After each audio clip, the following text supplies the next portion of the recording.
Magic Treehouse, Pirates Past Noon by Mary Pope Osborne. Chapter 1, Too Late. Jack stared out his bedroom window. The rain kept falling and falling. The TV said it would stop by noon, said Annie, his 7-year-old sister. It's already past noon, said Jack. But we have to go to the treehouse, said Annie. I have a feeling the M person will be there today. Jack pushed his glasses into place and took a deep breath. He wasn't sure he was ready to meet the M person yet, the mysterious person who had put all the books in the magic treehouse. Come on, said Annie. Jack sighed. Okay, he said. You get our raincoats and boots. I'll get the medallion and bookmark. Annie ran to get their rain gear. Jack reached into his drawer. He took out the medallion. It was gold. The letter M was engraved on it. Then he took out the bookmark. It was made of blue leather. It had the same M on it. Both M's matched the M that was on the floor of the treehouse. Jack put the medallion and bookmark into his backpack. Then he threw in his notebook and pencil. Jack liked to take notes about important things. I got our rain stuff, called Annie. Jack picked up his pack and went downstairs. Annie was waiting by the back door. She was putting on her boots. Meet you outside, she said.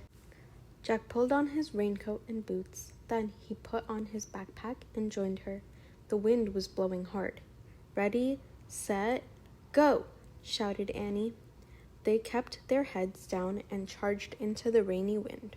Soon they were in the Frog Creek woods, tree branches swaying, flinging rainwater everywhere. Yuck, said Annie. They splashed through puddles until they came to the tallest oak tree in the woods. They looked up. Tucked between two branches was the treehouse. It looked dark and lonely against the stormy sky. Hanging from the treehouse was a rope ladder. It was blowing in the wind. Jack thought of all the books up there. He hoped they weren't getting wet. The M person's been there, said Annie. Jack caught his breath. How can you tell? He said. I can feel it, she whispered. She grabbed the rope ladder and started up. Jack followed. Inside the treehouse, it was chilly and damp, but the books were dry. They were all neatly stacked along the wall, just the way they had been the day before. Annie picked up a castle book on top of one stack. It had taken them to the time of castles. Remember the knight? She said. Jack nodded. He would never forget the knight who had helped them. Annie put down the castle book. She picked up the next book on the stack. It was the dinosaur book that had taken them to the time of dinosaurs. Remember, she said. Jack nodded. He'd never forget the pteranodon who had saved him from the Tyrannosaurus Rex. Then Annie held up a book about ancient Egypt. Meow, she said. Jack smiled. The Egypt book had taken them to the time of pyramids. A black cat had come to the rescue there. And there's the book about home, Annie said. She held up the book with the picture of their hometown in it, Frog Creek, Pennsylvania. Jack smiled again. The Pennsylvania book had brought them back home at the end of each of their adventures. Jack sighed. Okay, he still had two main questions. Who was the M person who had put all the books here, and did the knight, the pteranodon, and the cat all know the M person? Finally, Jack reached into his backpack.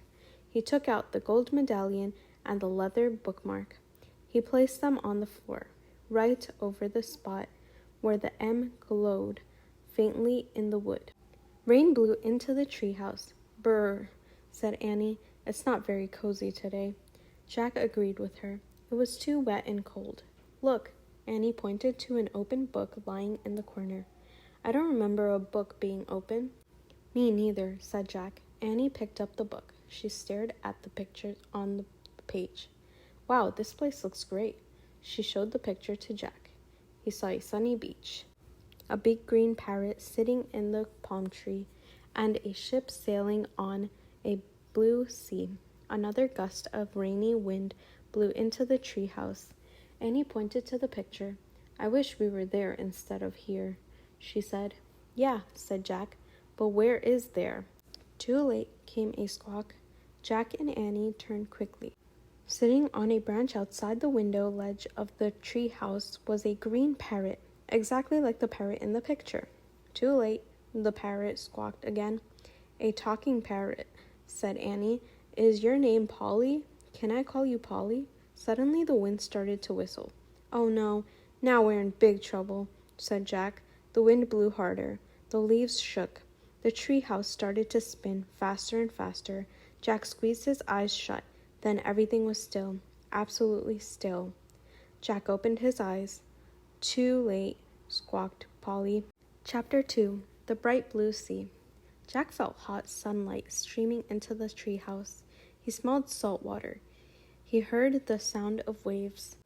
He and Annie looked out the window. The treehouse was in a palm tree.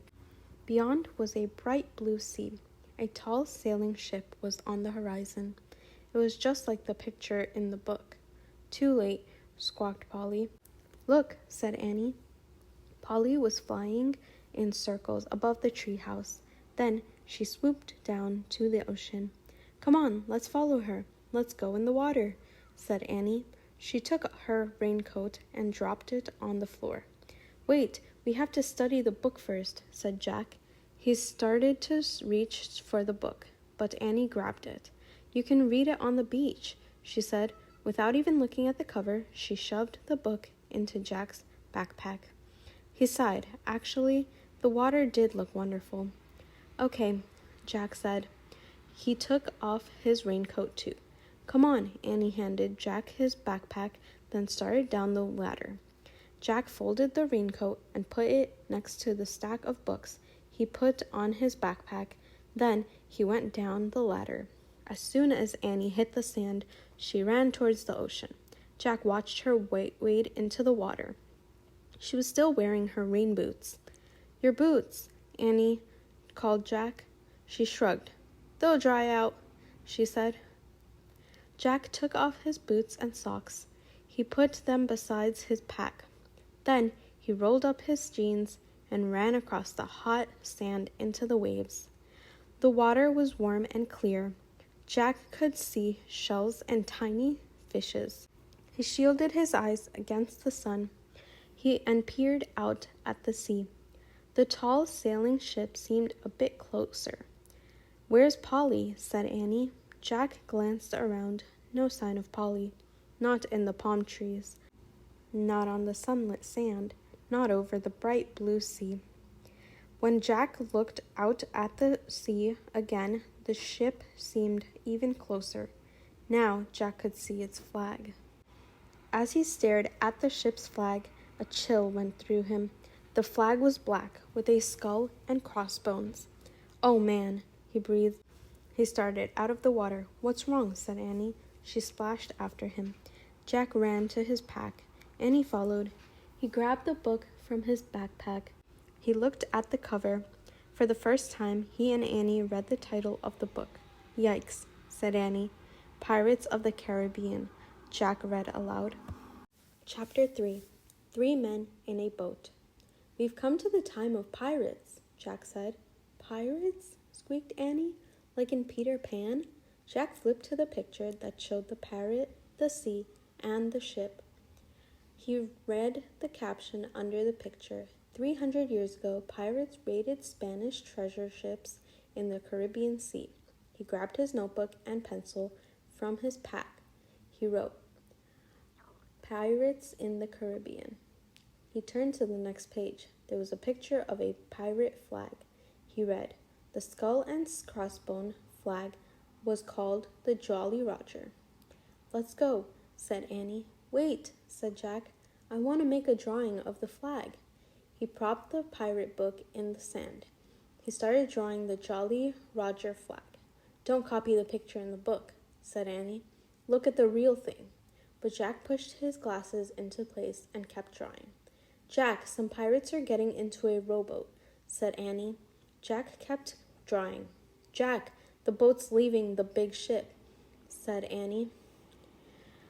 What? Jack looked up. Look, Annie pointed. Jack looked.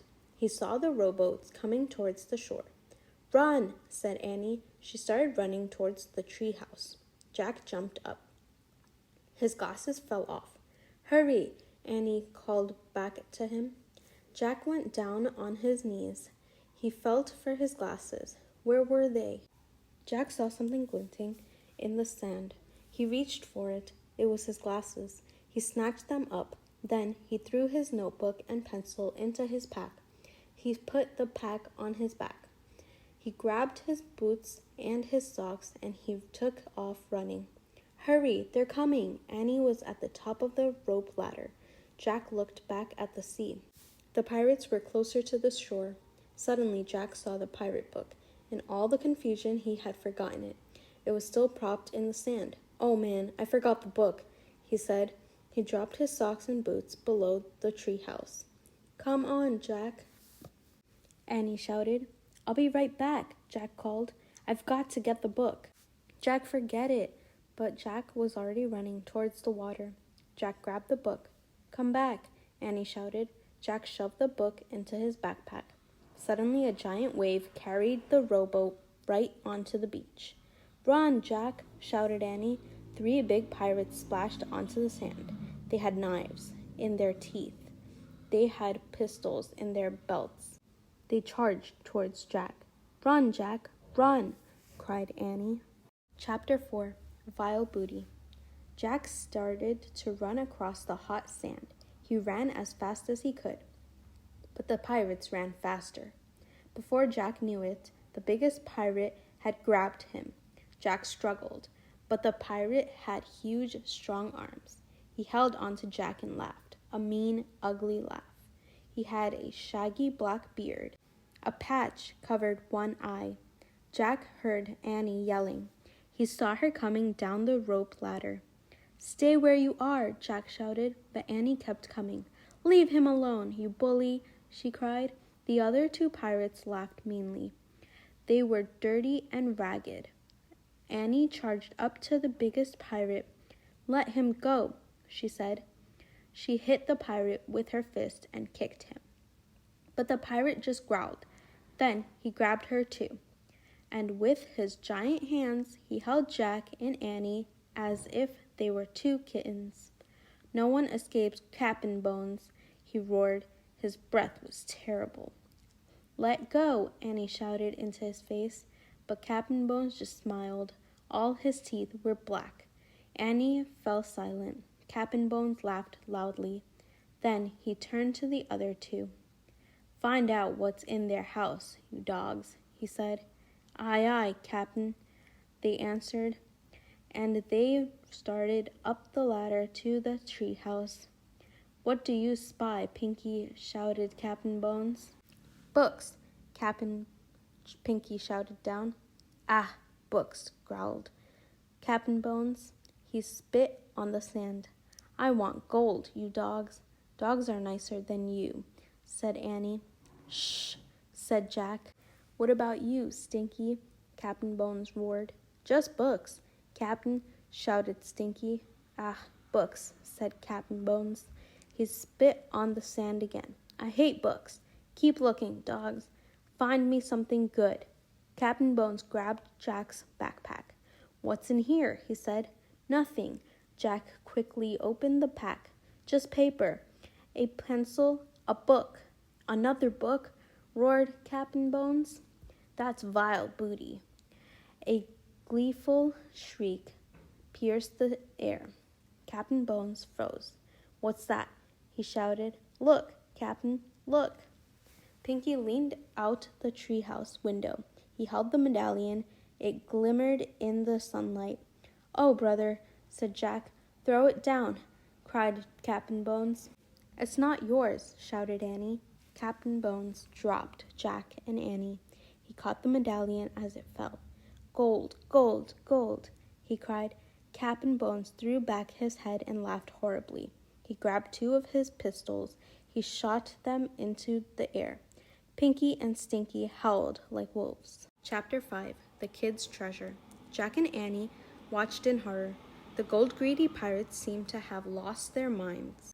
Jack nudged Annie. Together, they started to back slowly away from the pirates towards the tree house. "Halt!" Cap'n Bones shouted. He aimed his pistol at them. Not another step, lubbers. Jack and Annie froze. Captain Bones grinned his black-toothed grin. Tell old Bones where the rest is, he growled, or prepare to meet thy doom. What? What rest? Said Annie. The rest of the treasure, roared Captain Bones. I know it's on this island. I have a map. He reached into a belt pouch and pulled out a torn piece of paper. He waved it at Jack and Annie. Is that a treasure map? Asked Jack. It's a map telling about kids' treasure. Which kid's treasure? Not us kids, said Annie. We don't know anything about a kid's treasure. Why don't you read the map? Said Jack. You read it. Captain Bones shoved the map in Jack's face. Jack stared at the strange marks on the paper. What does that mean? Asked Jack. What does what mean? Asked Captain Bones. Those words. Jack pointed at the words at the bottom of the map. Well, it means... Captain Bones' good eye squinted at the writing. He frowned. He coughed. He rubbed his nose. Aw, leave him alone, Pinky growled at Jack. You know he can't read, said Stinky. Shut up, Captain Bones roared at his men. Jack and I can read, Annie piped up. Shh, said Jack. Captain, make 'em read the map, said Stinky. Captain Bones gave Jack and Annie a dark look. Read it, he growled. Then, will you let us go? Said Jack. The pirate squinted his good eye. Aye, lubber. When the treasure's in me hand, I'll let you go. Okay, said Jack. I'll read it to you. He looked at the map. It says, the gold doth lie beneath the whale's eye. Huh? Captain Bones scowled. What's that supposed to mean, lubber? Jack shrugged. Hang it, take 'em back to the ship, shouted Captain Bones. They can rot there till they're ready to tell us how to find kids' treasure. Jack and Annie were tossed into the rowboat. Waves splashed the sides. The sky ahead was dark with thunderclouds. A strong wind had started to blow. Row, dogs, row, said Captain Bones. Pinky and Stinky began rowing towards the big ship. Look, Annie said to Jack. She pointed to the shore. Polly the parrot was flying over the sand. She wants to help us, whispered Annie. Polly started to fly out over the waves, but the winds were too strong. She turned around and flew back to the island. Chapter 6. The Whale's Eye. The rowboat tossed from side to side. The waves were huge. Salty spray stung Jack's eyes. He felt seasick. Hold her steady, shouted Captain Bones. He pointed at the sea. Or we'll be meat from those evil brutes. Dark fins cut through the water. Sharks. One zoomed right by the boat. Jack could have reached out and touched it. He shuddered. Soon the rowboat pulled alongside the ship. The air was filled with wild fiddle music and bagpipes playing, and Jack heard jeers, shouts, and ugly laughter. Hoist 'em aboard, Captain Bones shouted to his men. Annie and Jack were hauled onto the deck. The ship creaked and moaned.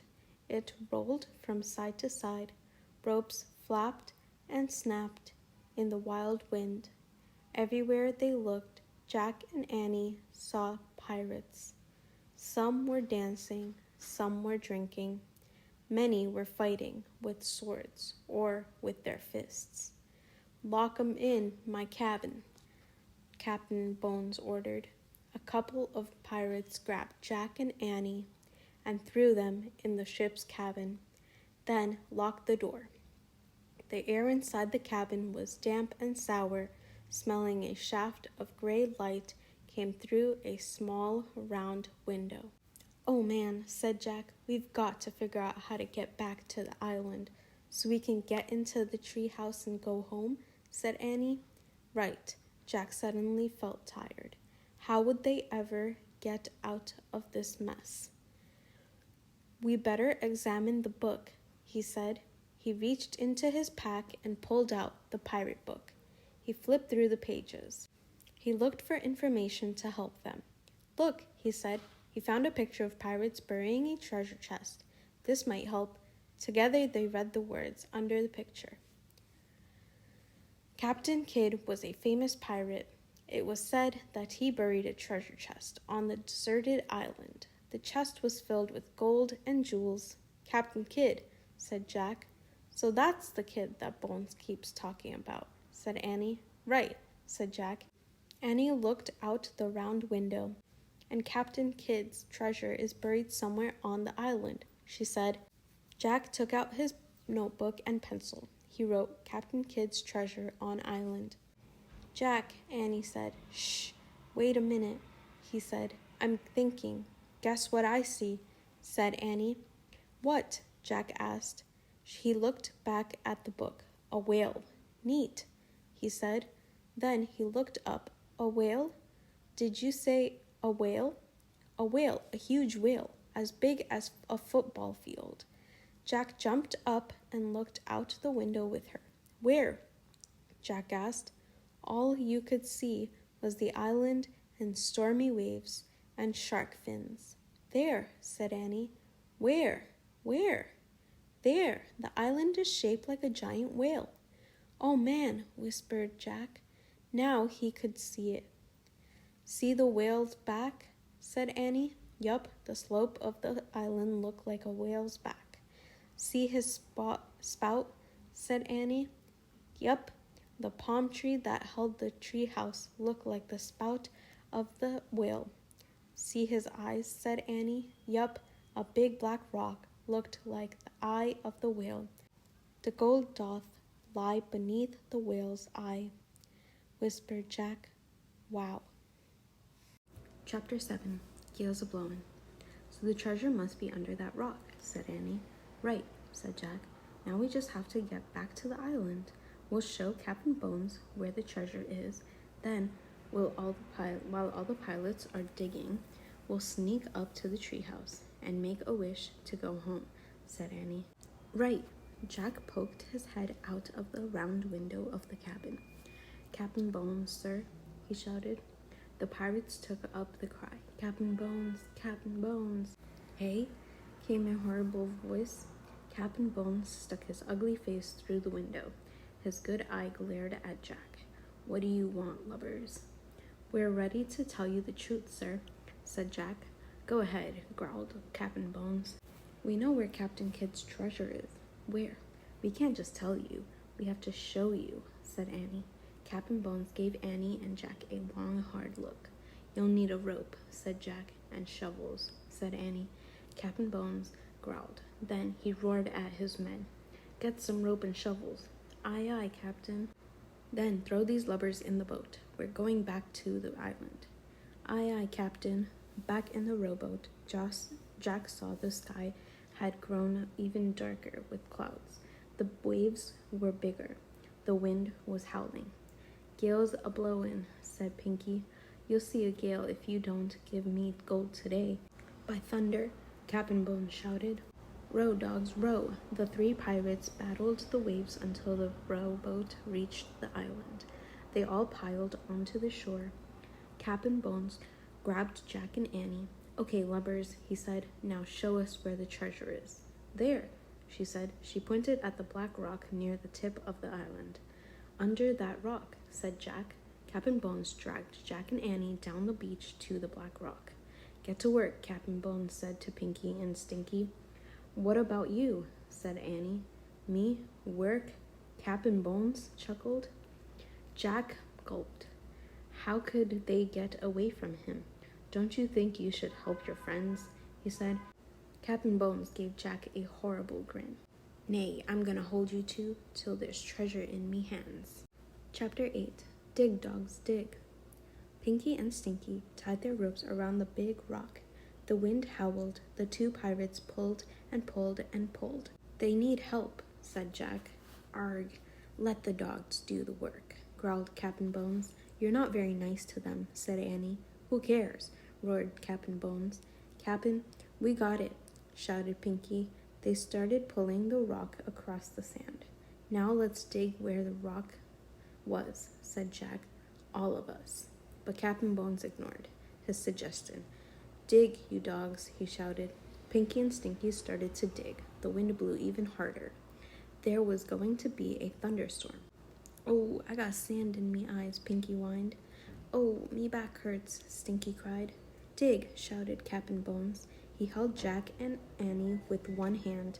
With the other, he pulled out the gold medallion. He tossed it at the two pirates. It fell into the hole. Dig for more of these, you swine, he said. Squawk. Look, Annie said. Polly was back. She was circling above them. Go back, she squalled. Stinky and Pinky looked up at the pirate. They scowled. Dig, shouted Captain Bones. The big storm is coming, Captain, said Pinky. Go back, said Polly. The birds and Captain, shouted Pinky. Dig, you dogs, cried Captain Bones. Go back, squawked Polly. The bird's warning us, shouted Pinky. We've got to get on the ship before it's too late. The two pirates threw down their shovels. They started running towards the rowboat. Mutineers, come back, shouted Captain Bones. He dragged Jack and Annie down the beach as he ran after his men. Stop! But the pirate kept running. They got to the rowboats and pushed it into the sea. Wait! Cried Captain Bones. Pinky and Stinky jumped into the boat. They started rowing. Wait! Captain Bones let go of Jack and Annie. He ran into the water. Wait, you dogs! He hauled himself into the rowboat. Then the three pirates disappeared into the spray of the waves. Go back, squawked Polly. She means us, said Annie. Just then the storm broke over the island. The wind howled. Rain fell in buckets. Let's go, cried Annie. Wait, I have to get the medallion, shouted Jack. He ran to the hole dug by the pirates. He looked down in it. Even in the dreary light, the medallion was shining. Big, fat raindrops were falling into the hole, washing away the sand.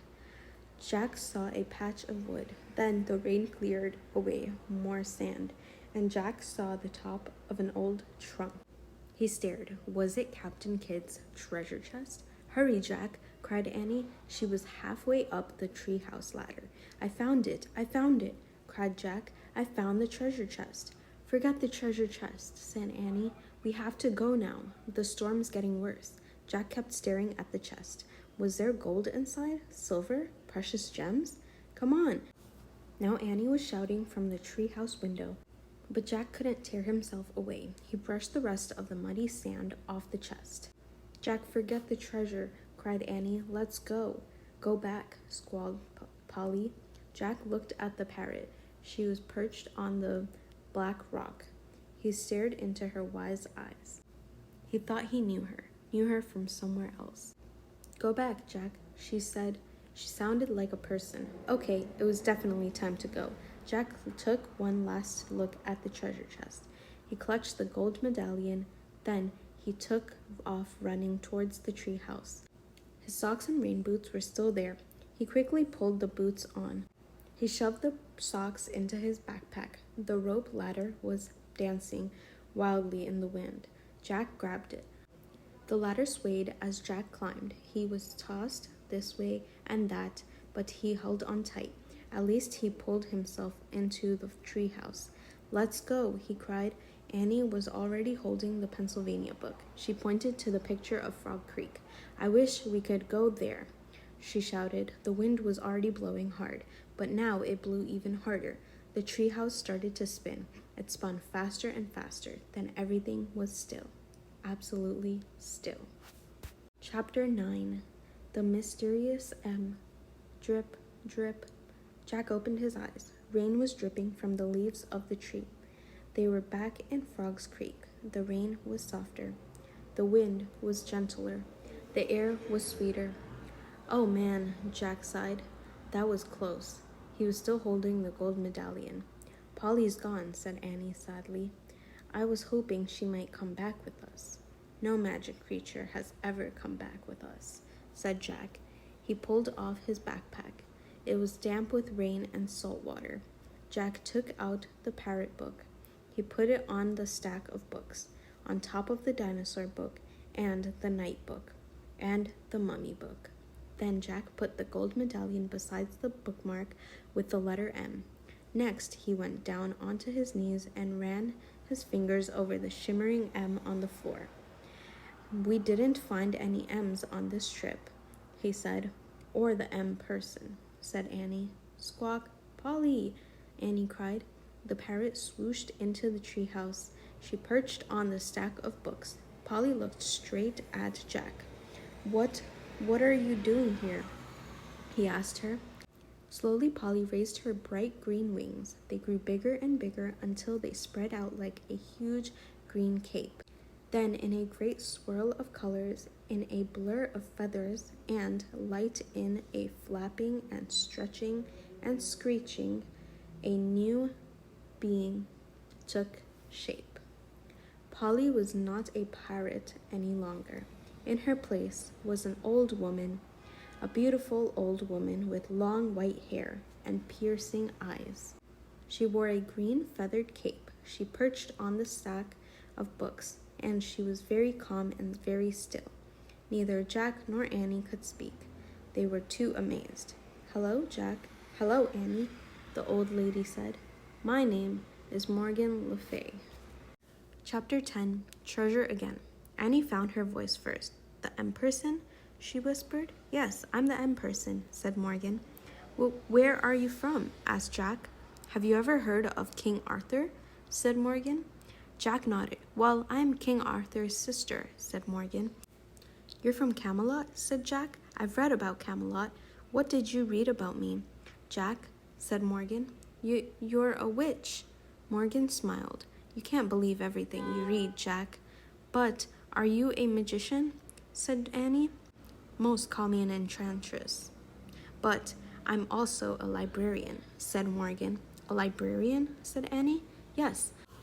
I've come to the 20th century, your time, to collect books. You are lucky to be born in a time with so many books." "For the Camelot Library?" asked Jack. "Precisely," said Morgan. "I travel in this treehouse to collect words from many different places around the world, and from many different time periods." "Did you find books here?" said Jack. "Oh, yes, many wonderful books. I want to borrow them for our scribes to copy."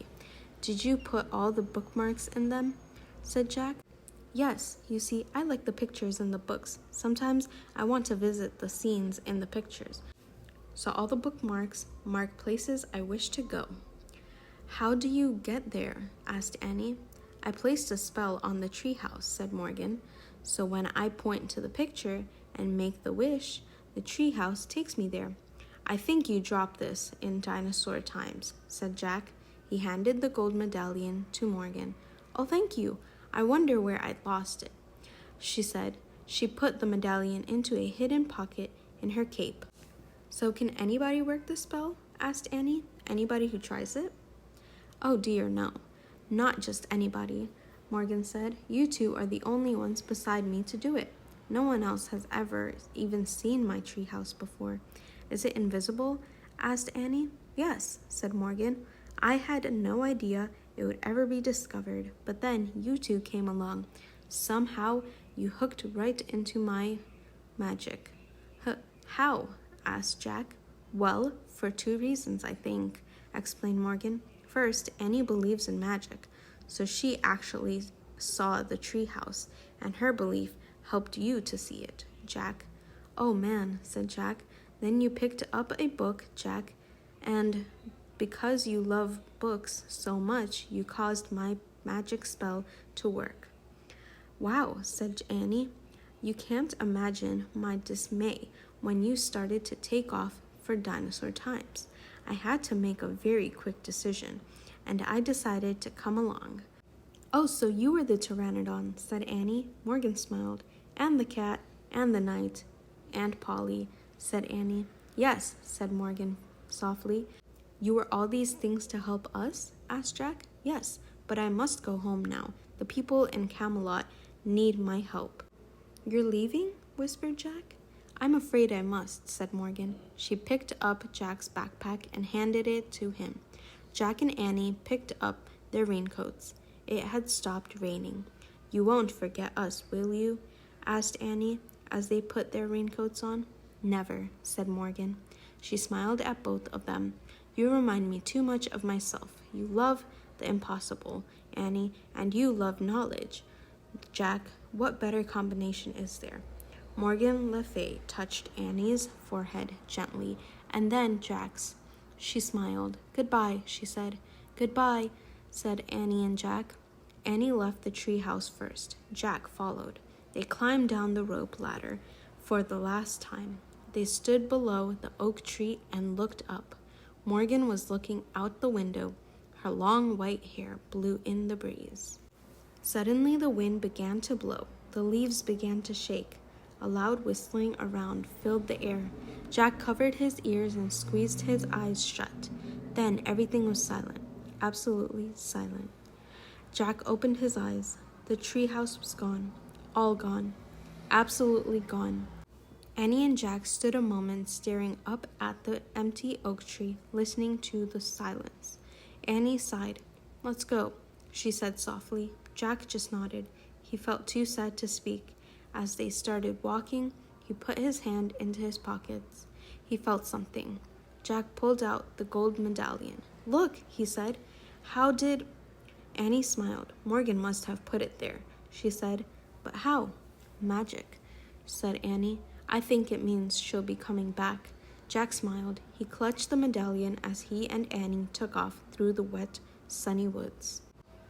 As they walked, the sun shined through the woods and all the wet leaves sparkled. Everything, in fact, was shining. Leaves, branches, puddles, bushes, grass, vines, wildflowers, all glittered like jewels, or gleamed like gold. Annie had been right, thought Jack. Forget the treasure chest. They had treasure at home. A ton of it. Everywhere.